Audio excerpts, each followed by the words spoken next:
En manchette aujourd'hui, bonne nouvelle, le pont de la rivière Bayonne à Berthierville sera réouvert à la circulation le 7 octobre. Bonjour à tous et bienvenue à votre bulletin d'information sur les ondes de CTRB, votre télévision locale et régionale. Alain Belle-Humeur au pupitre. Et on débute avec une bonne nouvelle. Il y a quelques jours, CTRB est allé, comme on dit des fois, pour trouver des nouvelles, on va à la pêche. Donc, on a communiqué avec le ministère des Transports du Québec, la division la Laurentide-Lanaudière, donc, et on s'est informé sur où en étaient les travaux de reconstruction au-dessus de la rivière Bayonne, sur la rue Montcalm à Berthierville. Et quelques instants après, on a reçu une réponse. Quelques heures après, on a reçu une réponse du ministère qui nous indiquait les travaux de reconstruction du pont situé sur la rue de Montcalm, au-dessus de la rivière Bayonne à s'achèvent. Il est actuellement prévu qu'il se termine vers le 7 octobre prochain. Le ministère n'a pas encore déterminé s'ils allaient souligner de façon particulière la réouverture de ce pont. Rappelons que les travaux de reconstruction ont débuté en novembre 2021 et ont repris au printemps 2022 après une pause hivernale. Donc, nous a écrit une représentante du MTQ au sujet suite à notre interrogation. Donc, en principe, le 7 octobre ou dans les jours qui viennent, le pont qui enjambe la rivière Bayonne, rue Montcalm à Berthierville, réouvrira à la circulation après une longue pause. Un des deux dossiers est donc réglé. Restera maintenant le pont qui surplombe la rivière, la Chaloupe, à l'autre extrémité de Berthierville. CTRB vous présente maintenant la suite des activités qui ont eu lieu en fin de semaine. On sait qu'hier, hier lundi et demain, on était un petit peu bousculés par les élections. Donc, notre bulletin de nouvelles d'hier était consacré à l'élection qui a permis de réélire Mme Proulx dans le comté de Berthier. Maintenant, on vous présente la suite d'autres activités qui ont eu lieu le week-end dernier. C'est un week-end très occupé. ULM Québec à Saint-Cuthbert soulignait son 5e anniversaire avec une fin de semaine pleine d'activités. Plusieurs avions sont venus, plusieurs propriétaires d'avions, oui, sont venus discuter aviation sur le site de ULM Québec. Guillaume Narbonne, le président de ULM Québec, a même réussi, un coup de maître, a réussi à faire venir en démonstration les fameux Skyhawk de l'armée. On parle d'une équipe de parachutistes d'élite de l'armée du Canada. Ils nous ont permis d'assister à des manœuvres spectaculaires, donc dans le ciel de Saint-Cuthbert. On regarde un aperçu de cette fin de semaine haute en couleur et de cette démonstration des Skyhawk, et on vous revient.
Les Skyhawks, c'est l'équipe d'élite formée de passionnés de parachutistes issus de différents corps de métier qui sont bien sûr des soldats, des gens de l'armée. Ils sont, ces gens-là, sélectionnés pour vivre leur passion durant une saison qui va de avril à octobre.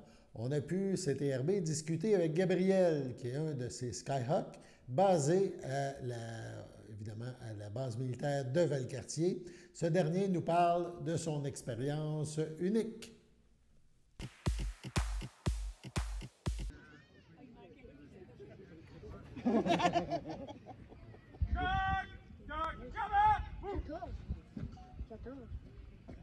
Par là-bas! Salut! Hey!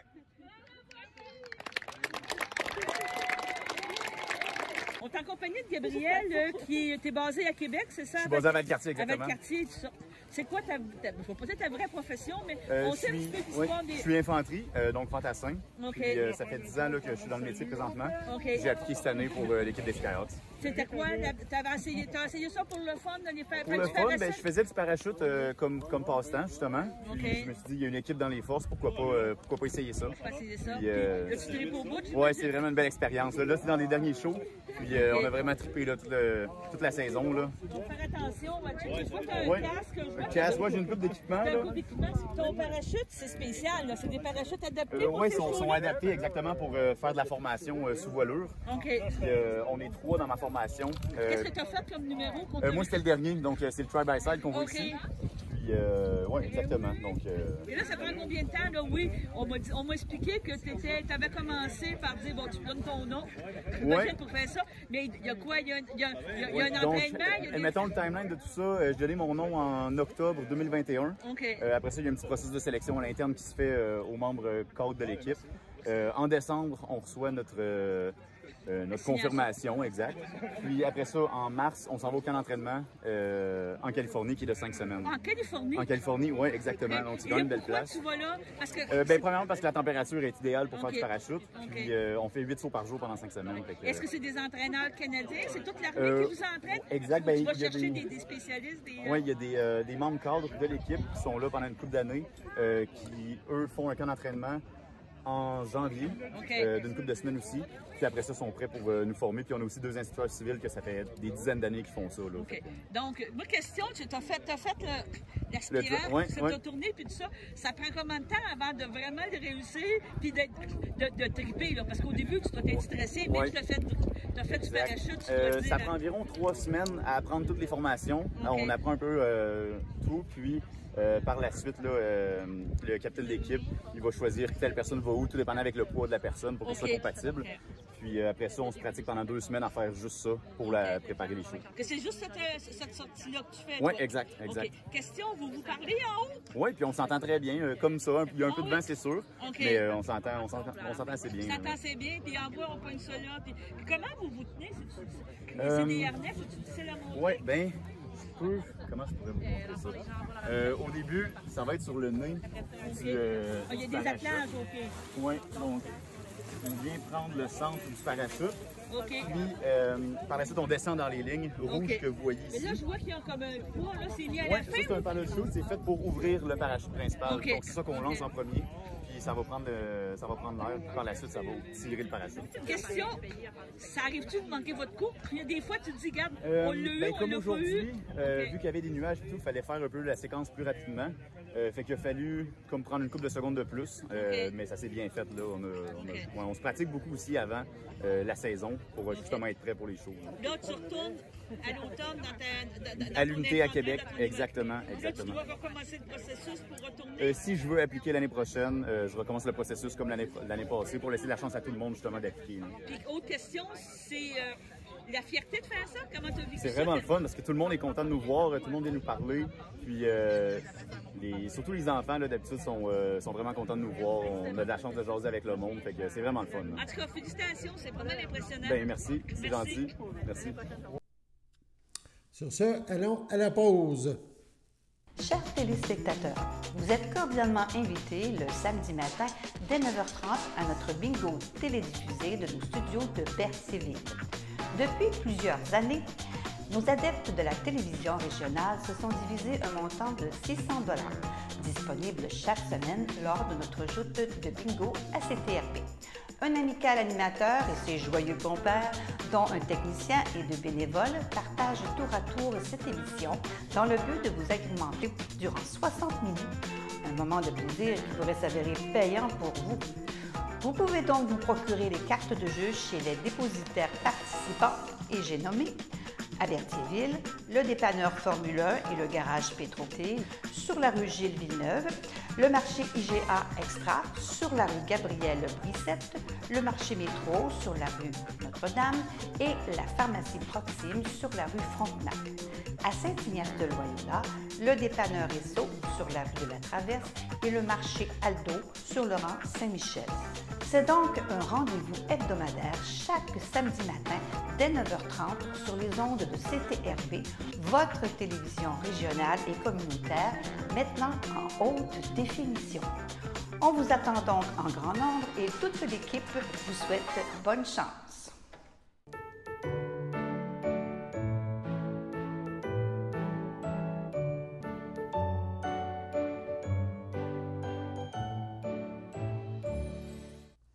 Donc, les anniversaires en ce 5 octobre, de la part de la famille Noël Coulombe, bonne fête à Denise Ferland. De la FADOC de l'Île-du-Port, bonne fête à Claudine Lambert, à Richard Hainaut et à Sylvain Lebrun. Les filles d'Isabelle de Berthier souhaitent un heureux anniversaire à Marie-Jeanne Saint-Martin, Lucille Sylvestre et Suzy Trudel. Voilà donc pour les anniversaires, c'était le vôtre. Aujourd'hui, c'est le vôtre. Aujourd'hui, toute l'équipe de CTRB se joint à moi et vous souhaite bonne fête. En fin de semaine avait également lieu un autre événement, une première course à pied organisée par la Maison des Jeunes de Berthier. On écoute, on regarde quelques images de cet événement qui s'est déroulé au parc Sainte-Geneviève.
Majeur de la ville de Berthierville dans le cadre du 350e anniversaire.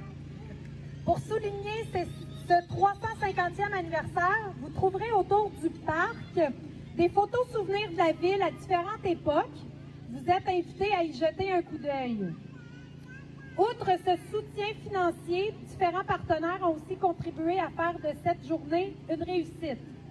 Il s'agit des ateliers Saint-Jean, Pharmacie Jean Coutu, la municipalité de Saint-Barthélemy, la municipalité de la visitation de l'Île-du-Pas, Marcheurs et coureurs du Québec, Caisse des jardins de Dautré, MGB événements, M. Régent Goyette, Camille Boutique, le Spa Naturo, Énergiforme, Délices d'Antan, Marché Famille Mondor, Installation Emma Daou et Mme Nicole Lambert.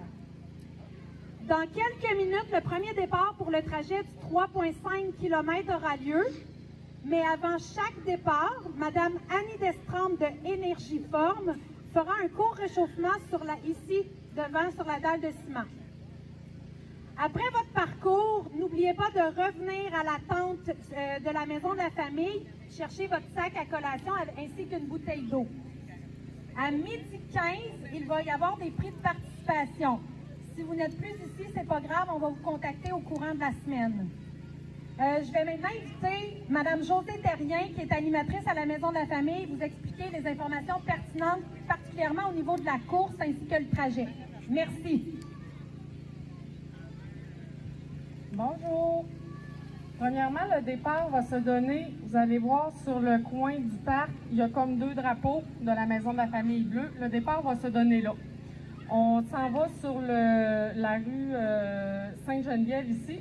On descend toute la rue Sainte-Geneviève. Au coin, on stoppe, on tourne à droite pour s'en aller sur la rue Montcalm. On descend toute la rue Montcalm. Rendu au coin, c'est la rue Iberville. On va tourner à droite encore pour s'en aller vers le centre-ville.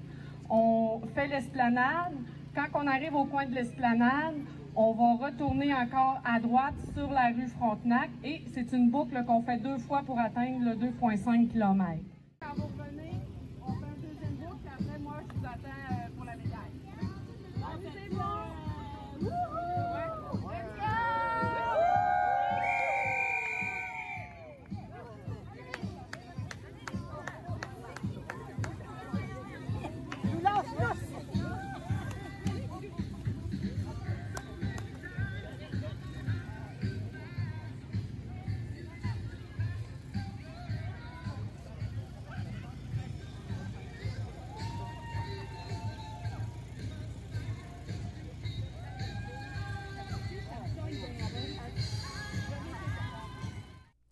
Sur ce, allons à la pause.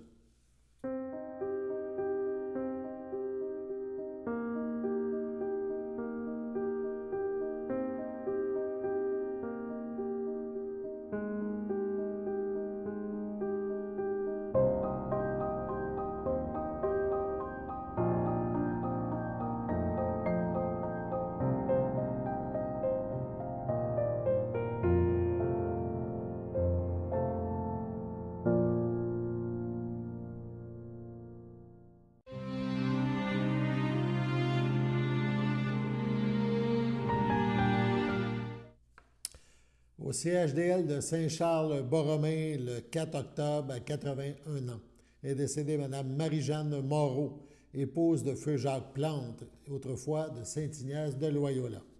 Lui a précédé sa sœur Lise Moreau. Elle laisse dans le deuil sa fille Annie Plante, Olivier Malo, ses petits-enfants Ariane et Nicolas, ses sœurs, son frère, ses beaux-frères et belles-sœurs, Solange Moreau, feu Jacques Bellumeur, Monique Moreau, Marcel Robillard, Denis Moreau, René Plante, Hélène Moreau, Réjeanne Plante, Gilbert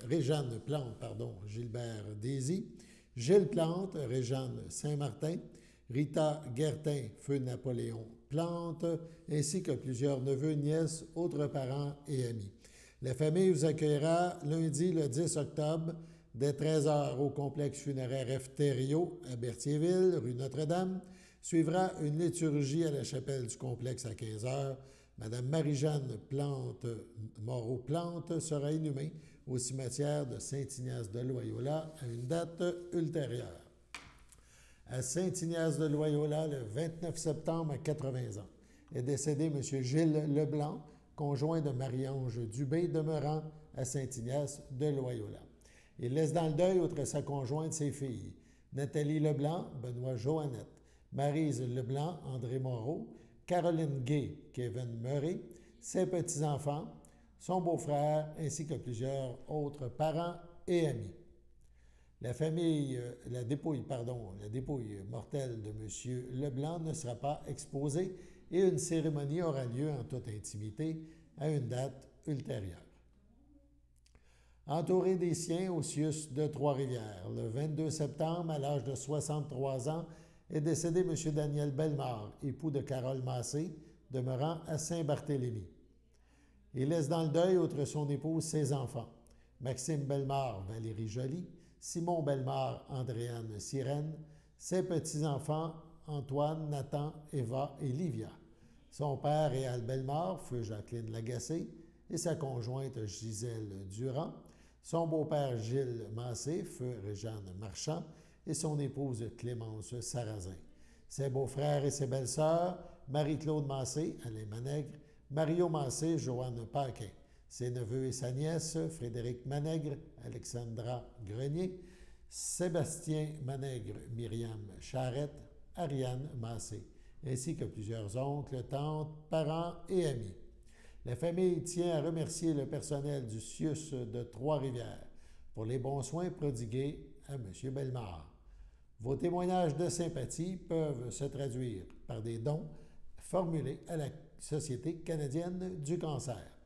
La famille vous accueillera samedi le 8 octobre de 13h en l'église de Saint-Barthélemy. Suivront les funérailles à 14h. M. Daniel Bellemare sera inhumé au cimetière de Saint-Barthélemy. Sur ce, passons à la météo.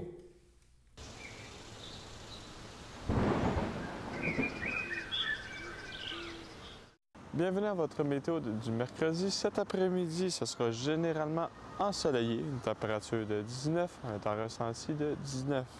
Mercredi soir, c'est généralement dégagé, une température de 13, un temps ressenti de 13. Mercredi nuit, c'est passage nuageux, une température de 8, un temps ressenti de 7. Jeudi matin, c'est ensoleillé avec passage nuageux, une température de 9, un temps ressenti de 8. Jeudi après-midi, c'est ensoleillé avec passage nuageux, une température de 21, un temps ressenti de 22. Jeudi soir, c'est ciel variable, une température de 16, un temps ressenti de 15. Et voilà, c'était tout pour votre météo. C'était vos informations en ce 5 octobre. Alain Bellumeur au pupitre qui vous invite à être des nôtres demain pour la prochaine édition du bulletin d'information sur les ondes de CTRB, votre télévision locale et régionale. À demain.